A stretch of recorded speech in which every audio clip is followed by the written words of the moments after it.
Have you ever struggled that after you finish a dip powder manicure, you have staining around your skin and the cuticle areas of your nails?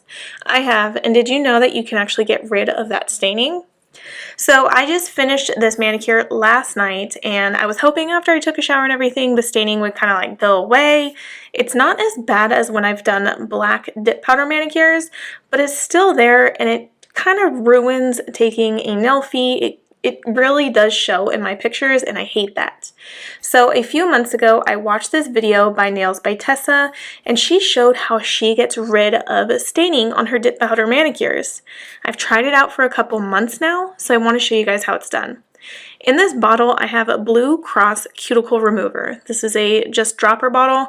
The Blue Cross comes in a different style of nozzle. I don't like it, so I put it in a dropper bottle. So what you do is you take your cuticle remover after you've completely finished your manicure, usually the next day, and drop a drop of cuticle remover around your skin and the cuticles, like the affected areas where the staining is occurring. Just drop it on your skin and then wait a couple minutes so that all that area where all the staining is at can start to soften. Trying to find her place. So in Tessa's video, she uses a glass cuticle pusher, so it has a pointy end and then a cuticle pusher end. My pointy end is a little dull, so I'm going to actually use a glass file that has a pointy end on it. But definitely use your cuticle pusher with a glass end if you have that. So I'm using the pointy end of this file and just gently scraping where the cuticle softener has been on my skin.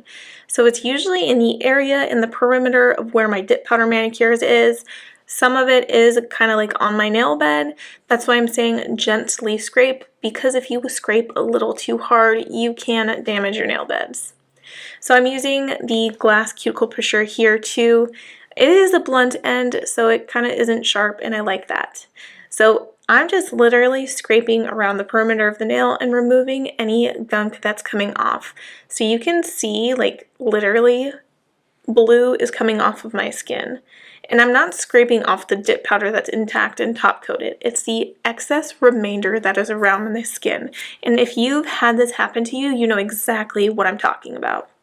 A lot of it is on the underside of my nails, and really I have deep set nails, so the dip powder, like the remaining dip powder that doesn't get top coated, it really just sticks in there and it doesn't look cute, especially the darker colors. It's a light glitter, nobody notices.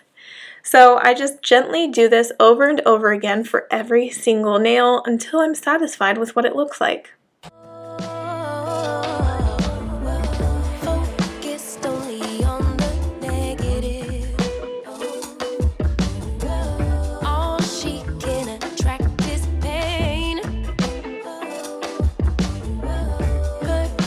Is what will manifest. Thought she could escape, but it's all the same.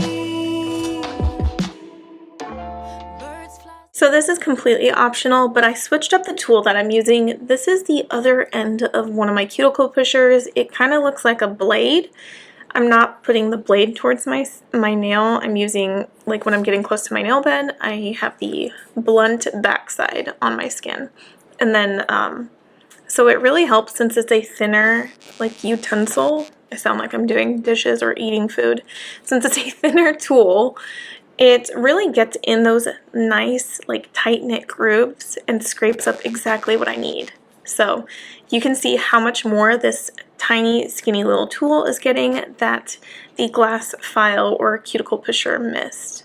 So it already looks so much better than when I started.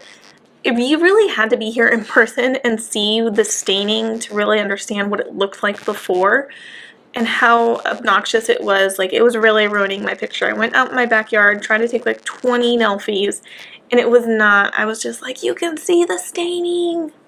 So the cuticle remover has pretty much dried up and I've scraped it away, so I added a little bit more so that I can do the finishing touches to this. I'm almost done cleaning up my skin and everything, And I just want to reiterate and remind you that if you are doing this at home, to be sure to not use a super sharp tool, since you are scraping around your cuticles, your skin, and your nail bed. You do not want to penetrate any of your nail bed. You don't want to cut yourself.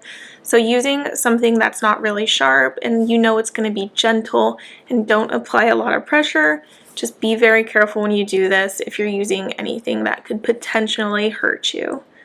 But I'm pretty happy about this. I'm so glad that Tessa posted how she removes it, because my goodness, in the past I would just be ashamed of how much staining was around my skin.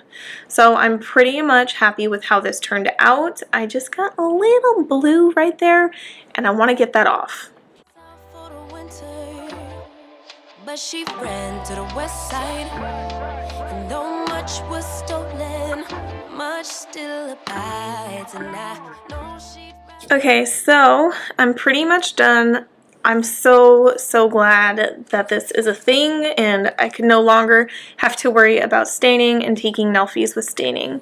So here's my before photo, and then obviously the lighting is a little bit brighter because I did it at nighttime, and then I removed the staining during the day, so it's day and night, but you can see how much of a difference there was for removing any excess like remaining dip powder that was on my skin, in my nail beds, like all that stuff. So I hope that this video helped you. If it did, please let me know in the comments below, or if you have another way to remove staining from your nails without doing it this way, definitely let me know in the comments below how you go about removing staining. But thank you guys so much for watching. I hope you liked this video. Be sure to subscribe, that way you get notified of more videos to come. Thank you. Bye.